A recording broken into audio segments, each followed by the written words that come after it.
जय जगन्नाथ। नेक्स्ट आम 121 number question नो एनवायरमेंटल क्वेश्चन डिस्कसन करिबा। Which ecosystem forms a transitional zone between river and ocean? Answer होची estuary.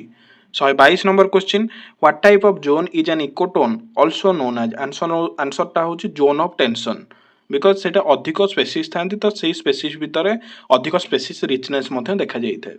123 number question what term describe A greater number of variety of species in an ecotone? Answer होची as effect बोली कुहा जाय। जेहेतु एटा as effect हेताय सेतिपय से सेटार थिबा species मानक मध्य as species बोली कुहा जाय। तो 124 नंबर होची what type of species called that live in an ecotone? Answer होची age species. Then next होची 125 number question what kind of animal find good nesting place in an ecotone? एठारे unique bird और reptiles माने देखा जांती काहेकि ना सेटा गोटे ट्रांजिशनल जोन गोटे लेट सपोज गोटे एक्वाटिक इकोसिस्टम आ गोटे होची टेरेस्ट्रियल इकोसिस्टम ता मझिरे थिबा जागाटा को सेटा को आछे वेटलैंड। वेटलैंड रे बहुत प्रकार यूनिक स्पेसीज मध्ये देखा जाइଥାଏ। Then 126 number question an ecotone services as what type of protective zone for adjacent ecosystem? Answer होची गोटे बफर जोन हिसाब रे सेटा काम करिଥାଏ। 127 number question an ecotone is sensitive indicator of what global phenomena? Answer होची climate change रो से गोटे sensitive indicator।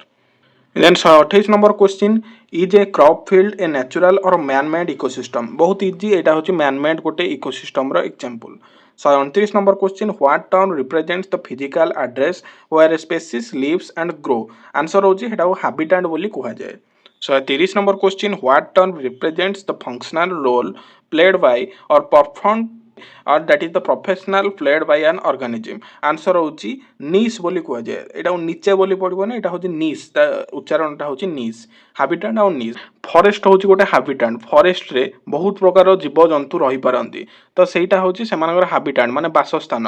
But नीश कहिले सेठी गोटे पर्टिकुलर जीव तार पर्टिकुलर रोल को प्ले करिଥାଏ।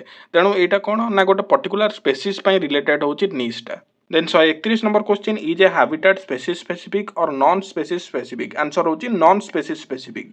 कोन पई नॉन स्पेसीज स्पेसिफिक? तार कॉज होची एक्चुअली सेटा बहुत प्रकार स्पेसीज थांती तो कोनोसी पर्टिकुलर स्पेसीज पई सेटा स्पेसिफिकली कहि न थाए। Then 132 number question how many species can a single niche support? Answer होची गोटिए species, hence it is species specific. 133 number question can a single habitat contain multiple needs?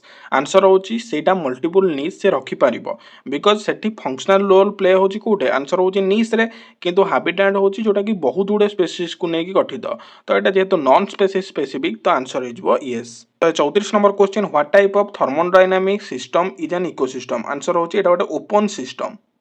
तापर 135 नंबर क्वेश्चन टा देछि does energy flow through an ecosystem or cycle through it? Answer होची energy सब बेले flow करिथाय तेणु से जो आमे गोटे टर्म पढिचे इकोलॉजी रे that is called energy flow.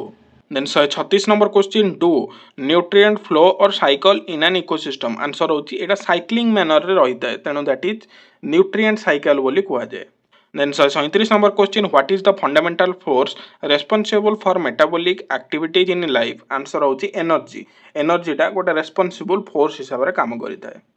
Then 138 number question what is the primary source of energy for an ecosystem? Answer होची sun। sun is the primary source of energy। 139 number question in what directional pattern does energy moves through an ecosystem? Answer होची energy is always in a unidirectional flow। एटा बहुत important question। Energy फ्लोटा सब unidirectionally होता है। Then 140 number और last question metabolism can be of how many type? Answer होची दी प्रकार होई परियो, गोटे होची कंस्ट्रक्टिव आ गोटे होची डिस्ट्रक्टिव। कंस्ट्रक्टिव मेटाबॉलिज्म रे कोन होबा ना बिल्डिंग अप प्रोसेस हो आ डिस्ट्रक्टिव रे ब्रेकडाउन प्रोसेस होता है। तो एटा थिला आज रो 20टा क्वेश्चन। Thanks for watching. जय हिंद जय भारत।